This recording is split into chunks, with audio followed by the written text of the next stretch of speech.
Muy buenas, mis queridos Humphreys. Hoy vamos a ver todo lo relacionado con uno de los ácidos nucleicos más conocidos, el ARN. Dentro intro.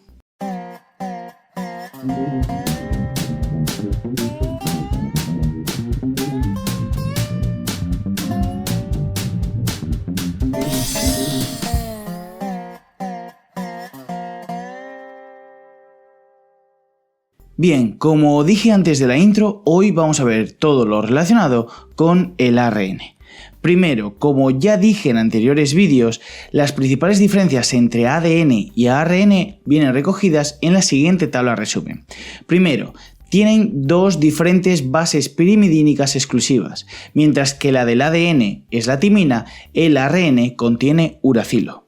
Por otro lado, la localización del ADN estará ubicado principalmente en el núcleo eucariota, en la mitocondria y en los cloroplastos. Por su parte, el ARN se va a encontrar, entre otros lados, en el citoplasma, siendo su principal ubicación, así como los ribosomas, que están integrados exclusivamente por ARN ribosómico, en la mitocondria y en el cloroplasto. Si bien es verdad que se puede encontrar momentáneamente en el núcleo, al dar lugar a ese fenómeno de transcripción por el que da lugar al ARN mensajero, pero es un instante muy preciso dentro de la célula y es ínfimo.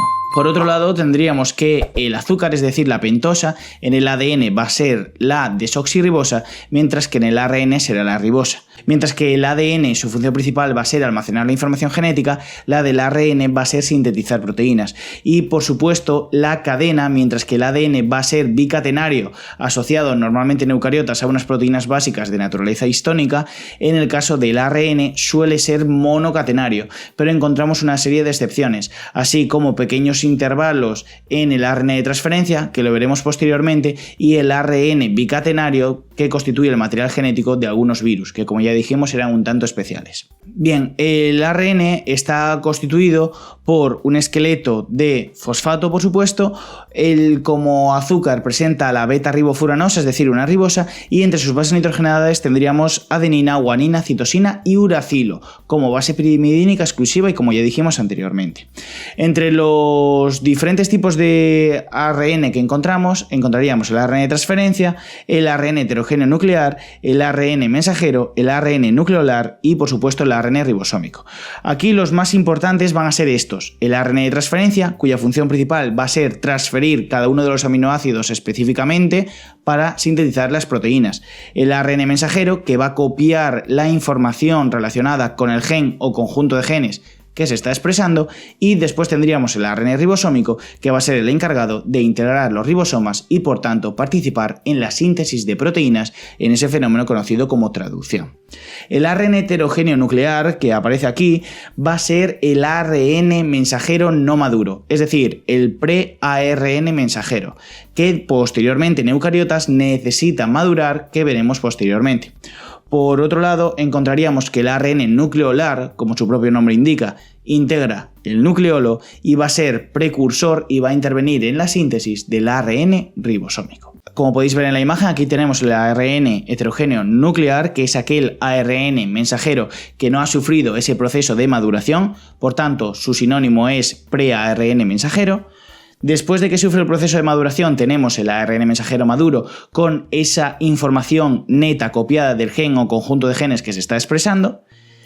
Va al ribosoma, donde tiene lugar el fenómeno de traducción en el que toda esa información de ribonucleótidos pasa a una información de proteínas y eso se realiza en el ribosoma gracias a la acción de otro ARN, que es el ARN de transferencia, que conecta una secuencia de 3 bases nitrogenadas conocidas como codón o triplete con un aminoácido exclusivamente que viene determinado por el código genético.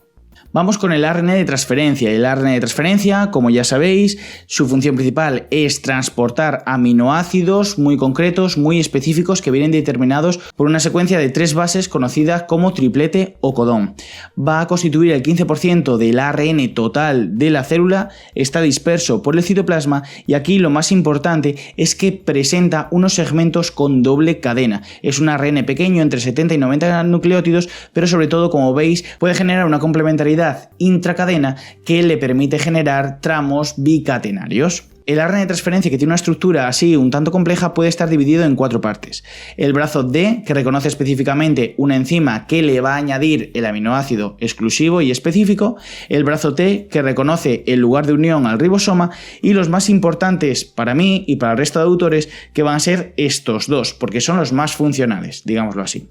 Tenemos el brazo del anticodón, que va a tener una secuencia de 3 bases complementarias a los tripletes determinados por el ARN mensajero, y es donde ocurre la conexión entre la información contenida en esas 3 bases nitrogenadas de ribonucleótidos que constituye el triplete del ARN mensajero con un aminoácido en concreto. ¿Y dónde viene ese aminoácido? Ese aminoácido está unido al ARN de transferencia por el sitio 3', que tiene un grupo OH al que se une el aminoácido específicamente. Y esto es lo que hace. ¿Veis cómo por la región del anticodón, que es esto que está aquí abajo, se une específicamente a esa secuencia de 3 bases nitrogenadas dada por el ARN mensajero? Y cómo en el extremo 3' trae, en este caso concreto, 2 aminoácidos que sería la metionina y la fenilalanina.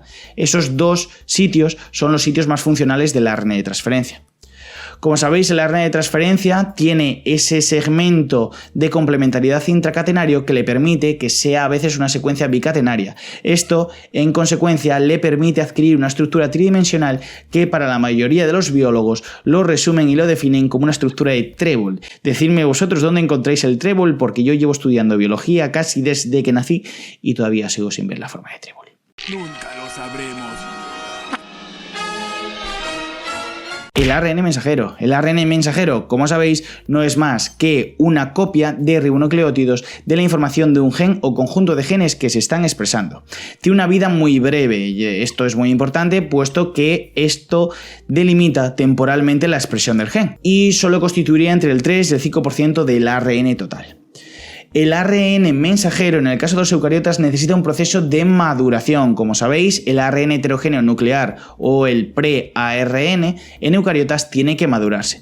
Tiene que madurarse porque presenta una serie de intrones que es necesario eliminarlo. ¿Por qué? Porque vamos a considerar que son una serie de intrusos que luego se tienen que eliminar para que los exones se unan unos a otros y permita formar el ARN mensajero maduro. ¿Cómo sé yo que el ARN mensajero o cómo sabe la célula que ese ARN mensajero todavía no ha sido madurado? Pues le va a añadir una cadena muy larga de unos 200 nucleótidos de adenina como diciendo, acuérdate que este ARN mensajero que tiene 200 nucleótidos de adenina que ha añadido al final todavía no está maduro, que tienes que madurarlo, acuérdate que tienes que eliminar los intrones. Eso es lo que hace la célula. Así lo que ocurriría es que ese ARN mensajero todavía no maduro va a sufrir un proceso de splicing, es decir, de retirada de los intrones, para fusionarse y dar lugar a un ARN mensajero maduro. Por otro lado tendríamos el ARN nucleolar, que como ya he dicho anteriormente, forma parte del nucleolo y que va a intervenir y va a formar a su vez el ARN ribosómico. El ARN ribosómico forma el 80% del ARN total, ya que integran los ribosomas, y va a ser el lugar donde va a tener cabida la síntesis neta de proteínas por la unión de los aminoácidos. El ribosoma va a diferir entre células procariotas y células eucariotas. Las células eucariotas van a presentar unos ribosomas un tanto más grandes, de unos 80S, que a su vez se pueden dividir en 2 subunidades, 60 y 40, mientras que en los procariotas va a ser un poco más pequeña, unos 70S, que a su vez se puede dividir en 2 subunidades, 50 y 30. 2 características. Primero, que como sabéis el ribosoma, que siempre nos lo dibujaban con un punto rojo en esos libros, está integrado por 2 subunidades y que a su vez las subunidades tienen diferentes tamaños, medidos en S. ¿Qué son los S? S es una medida de sedimentación llamada Svedbergs. ¿Y cómo es esto de la sedimentación? Pues que tú pones una serie de componentes celulares en una ultracentrífuga, que es eso que veis ahí abajo, empieza a centrifugarse y en función de ese coeficiente de sedimentación, definido por el tamaño, la forma, la densidad, pues se van separando diferentes componentes de la célula, entre ellos el ribosoma y entre ellos las diferentes subunidades del ribosoma. Esta mujer, Ada Yonath, fue premio Nobel de Química del año 2009 porque estuvo muy metida en el estudio de la estructura por cristalografía de los ribosomas. Sin embargo, estos ARN que he mencionado, el ARN heterogéneo nuclear, el mensajero, el transferente, no son los únicos y a día de hoy se están investigando muchísimos ARN y sus funciones. Aquí, por ejemplo, os traigo la famosa técnica CRISPR-Cas9, que como sabéis está dada por un tipo de ARN.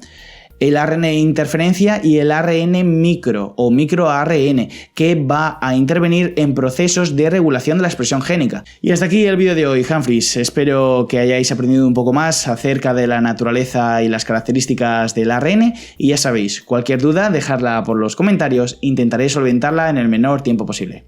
¡Hasta la próxima!